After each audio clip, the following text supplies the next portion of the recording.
welcome to my reading. I'm really happy to be here near wrong hand, near there, near this mountain here. I can't do it, it's backwards. Anyway, I'm very happy to be here to read for you. I'm going to read some of my poems and some short prose, some with music, some I've made videos of and I'm going to play those videos.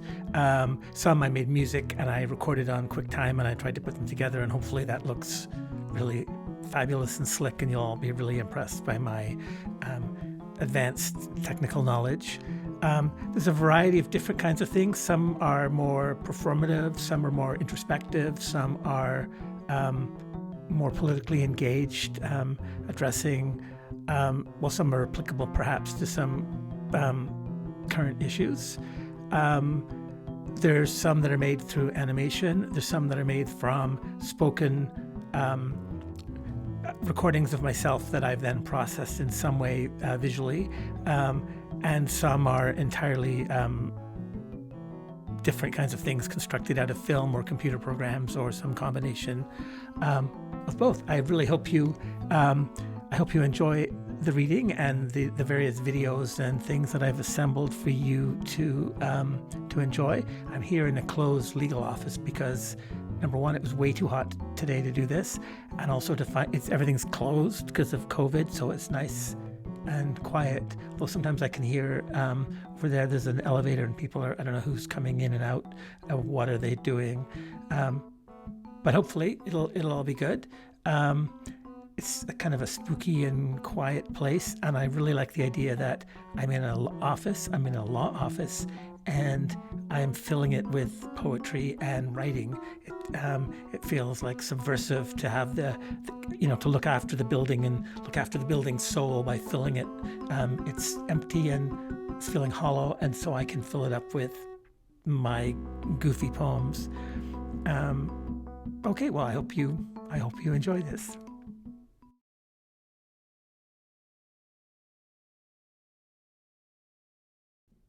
I am breathing. I'm breathing for mother, for father, grandfather, grandmother, greats, great-greats. I'm breathing for my children, sons and daughter. I'm breathing, saying this out loud, breathing this out loud, breathing, saying, I'm breathing for those who cannot breathe. There have always been people dying for us. Writhe and shout, bloom and shout, multiply, attach and shout, adore and shout, implore, twinkle and shout, bird and shout, fuck, think and shout, spurt and shout, flower, quiet and shout, squash and shout, piss, sleep and shout, please and shout, age, moon and shout, tree and shout, ocean, write and shout, breathe and shout, whisper, shout and shout, shout and shout, shout and shout. The stars look like meek and sappy twinklers, but they're giant, blazing, rioting mindfuckers.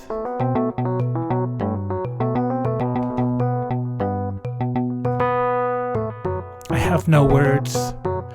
I'm not going to speak. No, I will take no air from those who should speak, from those to whom we should listen. I'll not take space, but step aside. Though you see, in talking about leaving the stage, about it's not my time, about speaking about not speaking, here I am, still speaking about not speaking, about not speaking.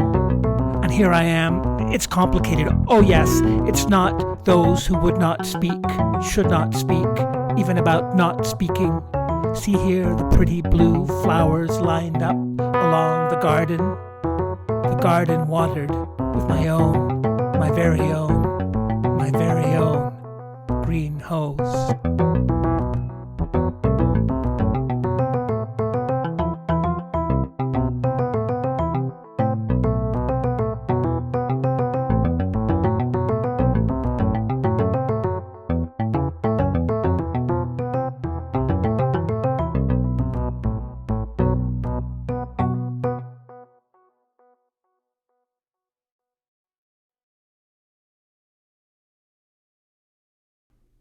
I'm going to read a poem called Sesame Street's Count is My Grandfather.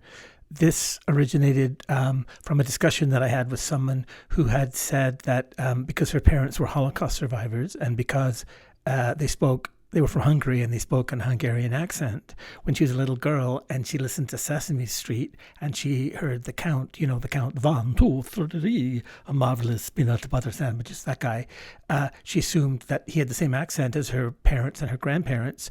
So that must mean that he was also a Holocaust survivor as well. And I found it very touching that this little girl would watch this sort of half-crazed Muppet counting things in this crazy way and think of surviving the Holocaust, thinking of her parents and grandparents having survived the Holocaust. So I wrote a piece for her. My friend's name was, is Jennifer Glasser.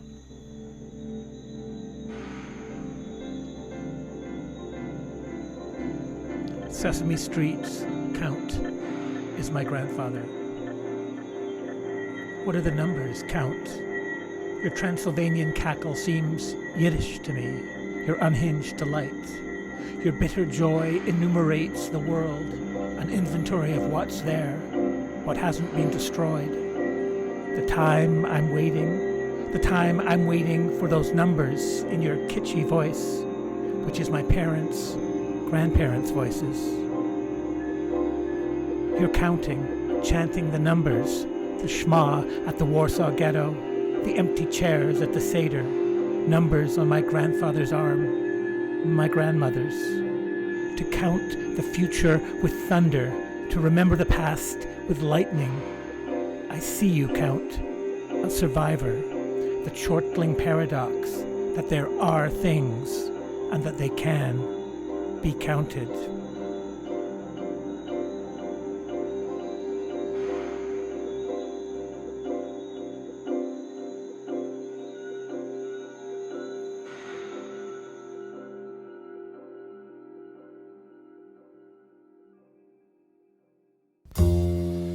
Sandwich. Bread. Something else. Bread. Bread. Something else. Something else. Bread. Bread. Something else. Something else. Something else. Bread. Bread. Something else. Bread. Something else. Bread. Something else. Bread. Something else. Bread. Bread.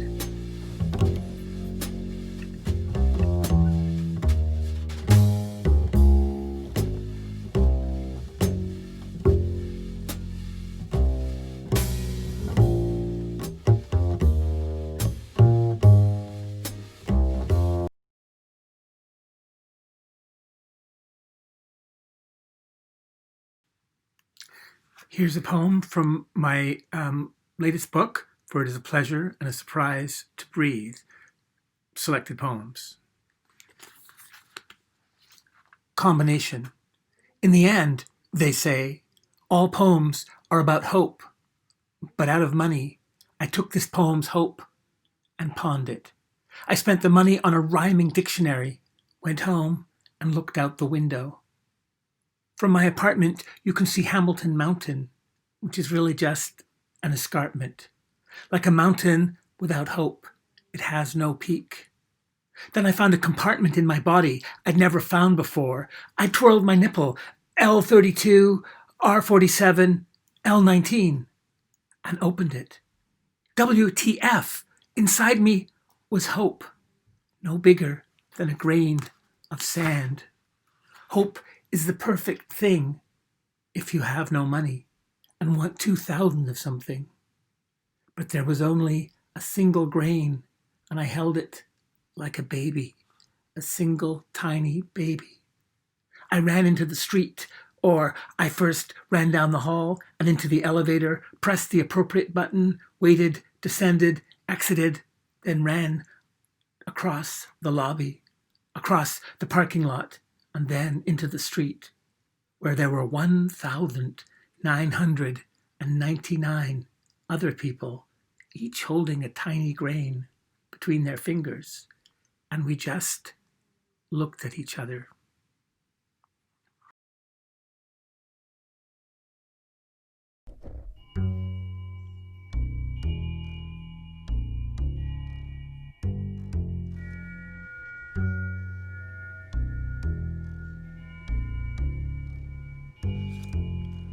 Moon, baboon, moon, canoe, baboon, canoe.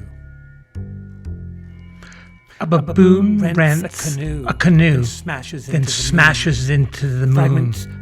Fragments of moon, baboon, canoe, rain down. As you breathe, your lungs fill with moon, baboon, canoe. Inside each breath, baboon, who I love, canoe, you say. Inside each breath. About whom I care. People who I love, you say. Baboon, people about whom I care. Moon, shoelace, baboon, canoe, baboon, moon, shoelace, canoe, baboon, baboon.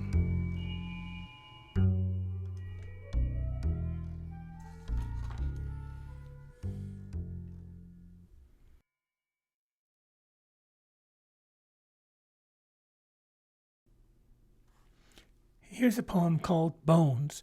One thing that I like to do is to write, well, one thing that I like about poems is just how they sound. So this poem, it's not clear what at all it means, if anything. It sounds lovely. And so, sounding lovely is meaning something. It's a state of being. It's a relationship to the world and to writing and to communication. So in that sense, it implicitly means something, but it doesn't mean anything. Bones. Hush, sometimes lunatics the wren sends a bouffant of snowflakes, Appaloosa to night tarps, the deserted starling, a syllabus of weeping, high brindle to heaven. Yes, parables of horseflies stipple the skin-tight rivers, dapple the hod of chums, foghorn the blue rowan, pallet of the moth's sleek and bitter dusk.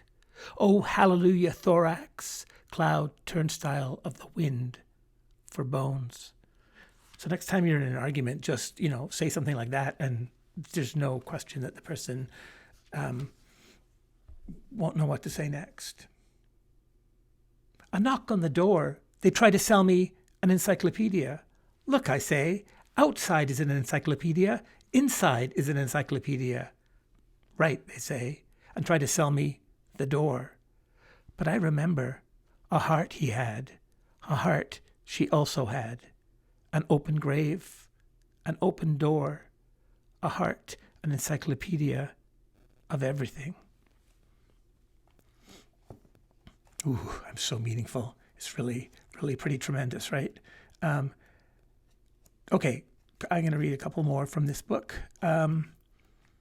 which is called No TV for Woodpeckers. You don't really want your woodpeckers watching TV. It's really bad for them. It rots their little woodpecker minds, and then they can't peck on trees. One of my favorite things in the known universe are sandwiches, and I feel it's important that somebody speaks for sandwiches. Speak.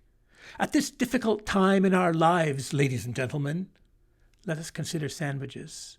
If the only thing in the universe were you and I, and we both held a sandwich, how would we know which one? And a stack of 3 slices of bread? Is it a bread sandwich? 2 sandwiches that share a common slice? Or some kind of empty club sandwich? I have stayed in bed for nearly 30 years, and at night the stars shine. Ask me, who is this you? Who is this I? What is this universe we speak of? Whale. I planned to park in my usual place, but a whale became available, convenient and close. Its great left eye looked at me, its great right. Inside was safety and krill, the moon a distant wave. The lives of my children came and went, the lives of my parents and friends. The whale was not afraid. and I was not afraid. Inside, my cell phone picked up songs 1,000 miles away. I paid monthly and knew I would never die.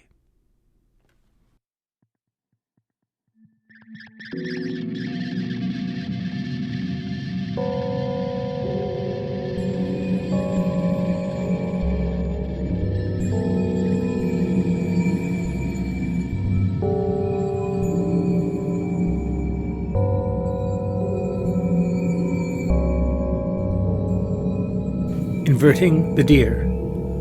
The deer of this earth are doubly inverted. Once, and their antlers point toward the center.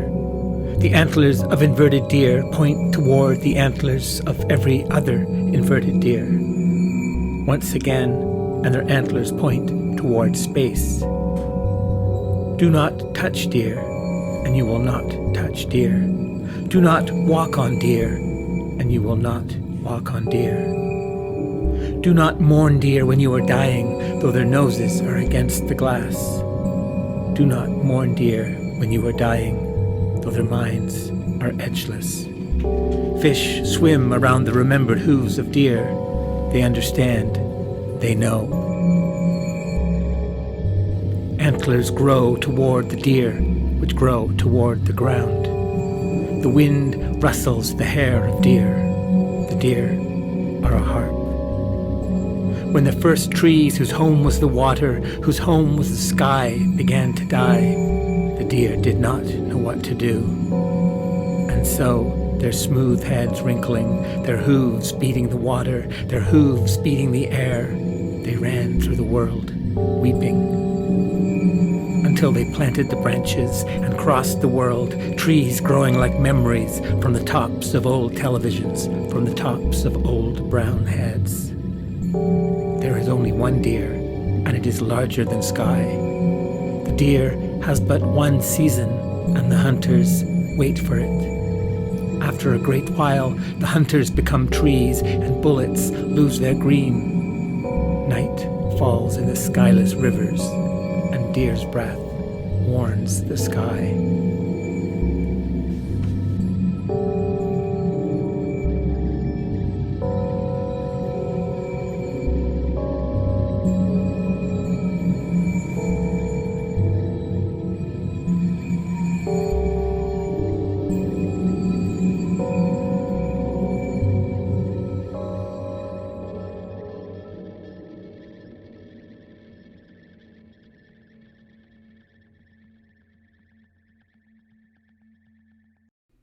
I thought I should do at least one piece of sound poetry, so here it is.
Whale was balding.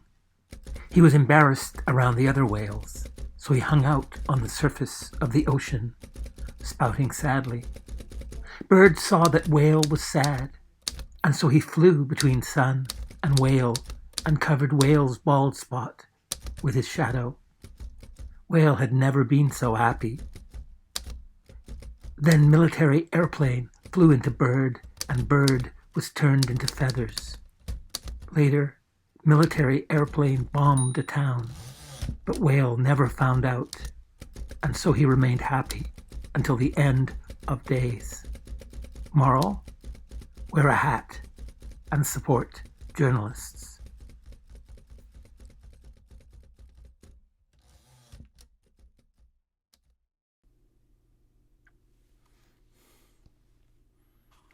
Postcard. The microscope sits on my desk, a gift from my father. A postcard from my mother is placed under the lens. I'm 13 and love whales. The weather is beautiful. Wish you were easier to see. I examine the postcard. The Brockton Motel, 1973, Highway 69, 3 miles south of Sudbury. I look up close at the window, and you're in there, lying on the bedspread, gazing at ceiling tiles, their strange orange stains. 1973, I dream of prehistoric elves, sitting in circles, waiting for someone to invent Elvish. Then some wiseacre elf opens his mouth and speaks, but none of the elves know what it means. You weren't really there in the window of the Brockton Motel. Under the microscope, you were colored dots, fields of inky texture. I'm a whale. Inside me are elves, patiently waiting, rusting like leaves. I'll never love anything as much as I love this poem.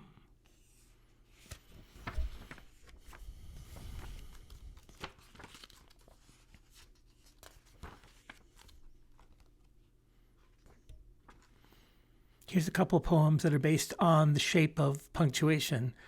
I love punctuation, I guess because it's language, but it's not language. It's punctuation's letters, but not letters. It makes me think of the things that are there that we don't notice about language, the things that are silenced, perhaps, and just the beautiful shapes of the letters. They don't make any sound, but they have beautiful shapes. Punctuation does, like letters do, but we get distracted by the sound. Punctuation, we just can see the look of them. And I would also say that a lot of punctuation is to do with breathing, giving space, giving pause. And so that's another part of language, is the part where you're just waiting, where you're creating rhythm, a kind of music by not making sound. Ampersand.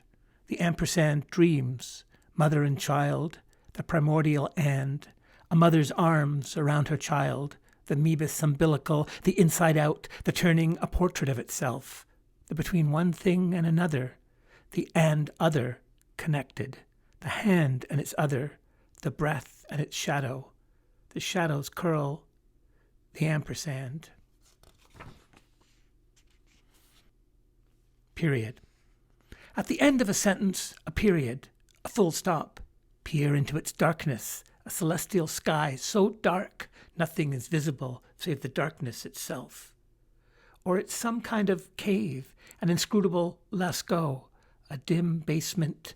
Jazz musicians crowd beneath bison hunters, hear the shimmer of the cymbal and the erotic bleat of the saxophone, the clink of mouth-bound martini glasses, the soft murmur of warriors. Now lean closer. Look as if through the aperture of a microscope.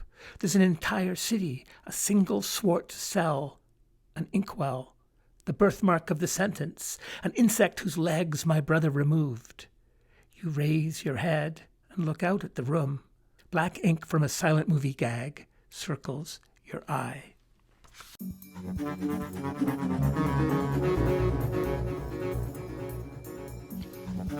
Nevertheless, I laugh whether or not the gobsmacked laugh, me with a snorting face and short memory. I laugh whether the foxes which began so soberly ended snuffling and begging. And I laugh myself whether or not the blind beer garden apes were proud to be judges, or whether the cowardly midwinter boys made me bedridden with poison-soaked weapons.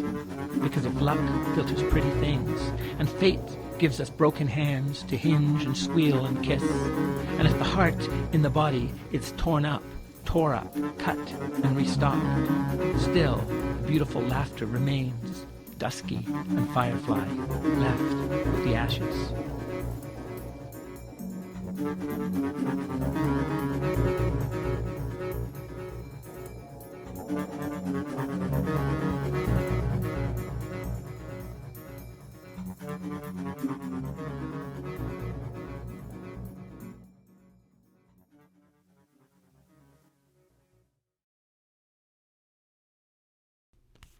River.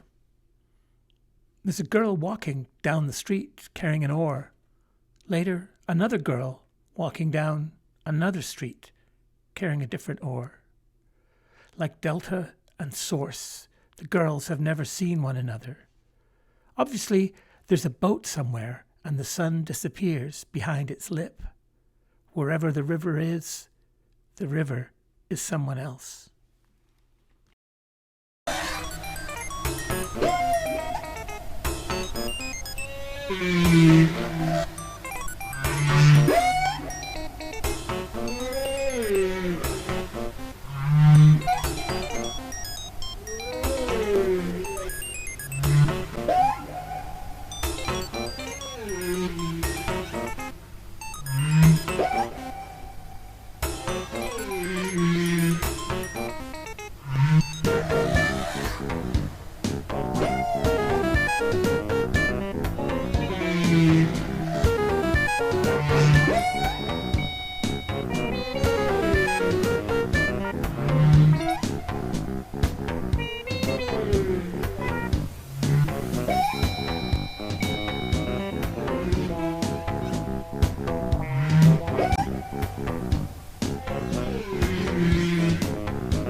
Darker than light you are, lighter than invisible.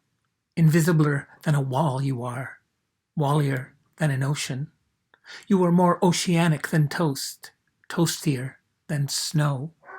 Snowier than soup you are, soupier than tectonic plates. You are tectonic platier than a rose, rosier than the speed of light. Light speedier than memory you are, more forgettable than loss. Song. By the late night pickup window, we sat and wept when we remembered ourselves. We hung our TV upon the air in the midst thereof. For there our captors required of us song. They that seized us required of us joy, saying, "Sing us one of the songs of peace." How shall we sing Daddy's song in a strange land? If I forget thee, O Christ freedom, may my right hand forget how to make dog shadows by lamplight.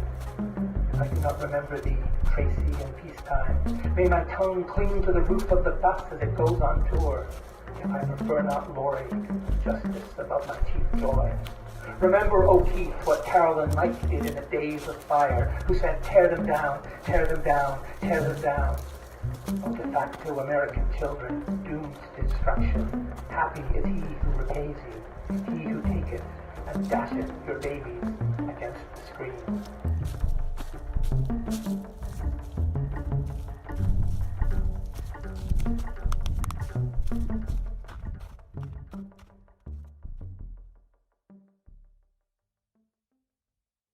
Joy and sorrow. Joy, sorrow, and ape were siblings. They argued about everything. Since they were always fighting, they asked her mom to help. She tried all sorts of things, but nothing stopped the kerfuffle. So she locked them in their room. This way they will have to work it out, their mom said. Many things changed over the years. The alignment of continents, the acidity of the oceans, the climate. Ape evolved into an early form of human, but joy and sorrow remained the same. Moral, joy, and sorrow remain the same.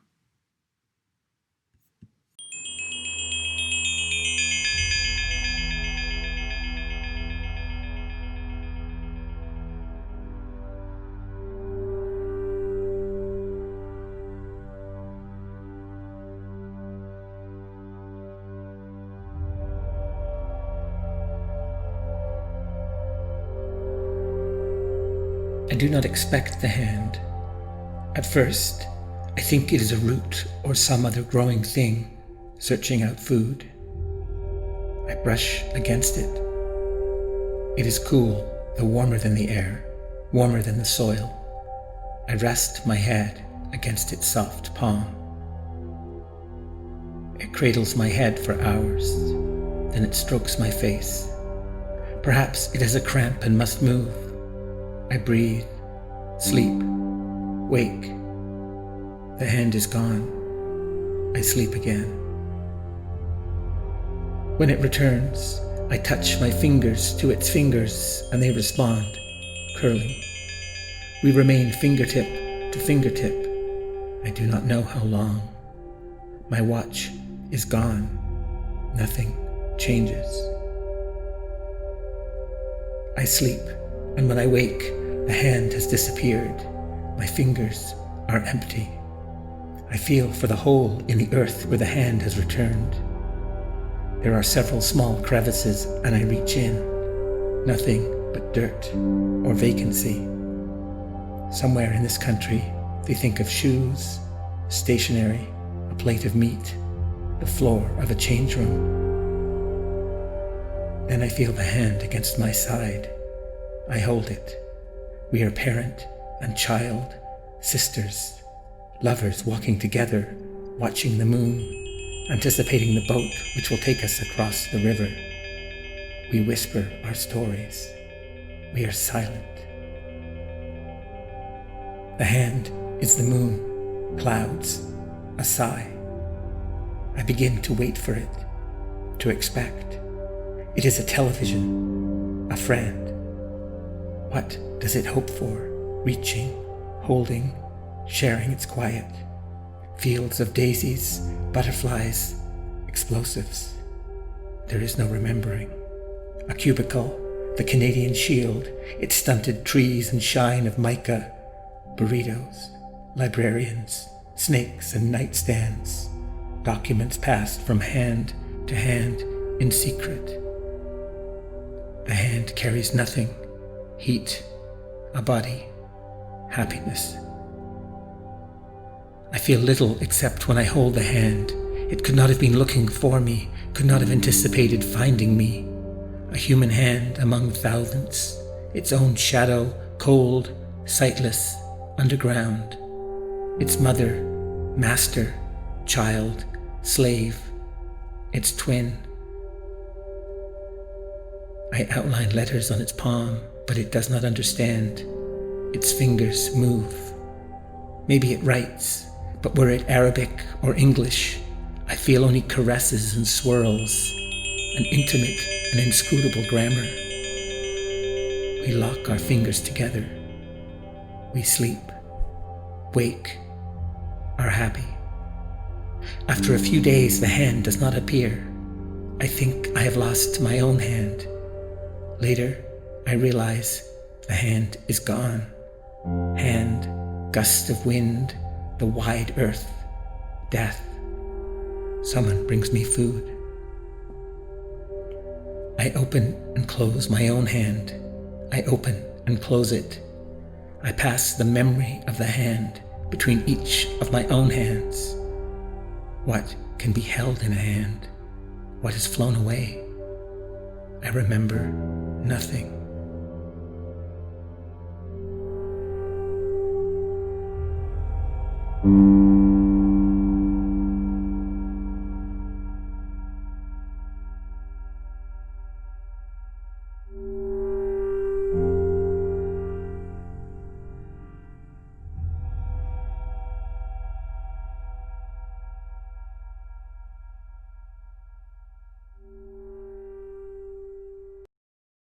Nature, I hate you and your petty flummoxing of the butterfly's wing dust.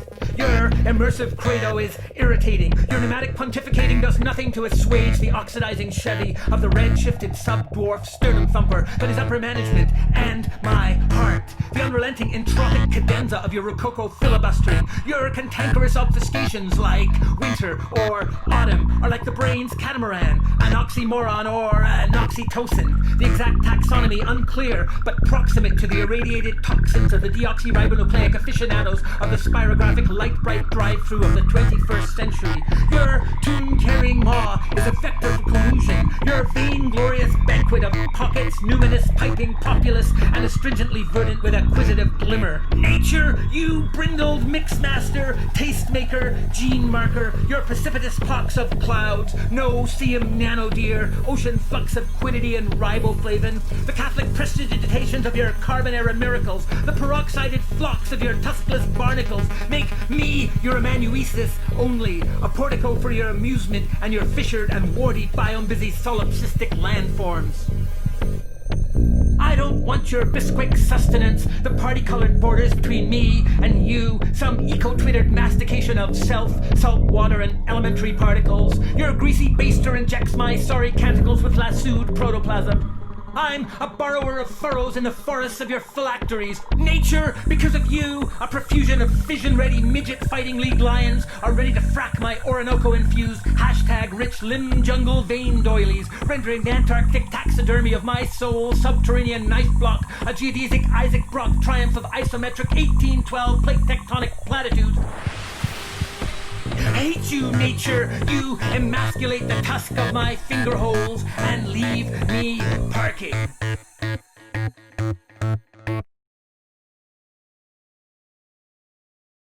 I'd like to thank you very much for listening.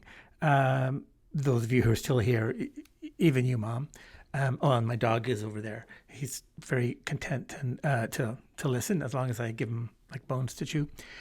Anyway, thank you for listening, and I really hope that you enjoy the rest of the festival. And if you're competing, that you have a great time competing. There's so many great writing and literary and poetry things happening around Hamilton. It's pretty great, even sometimes in law offices. So again, I'm Gary Barwin, and thanks very much for sticking around and listening to this.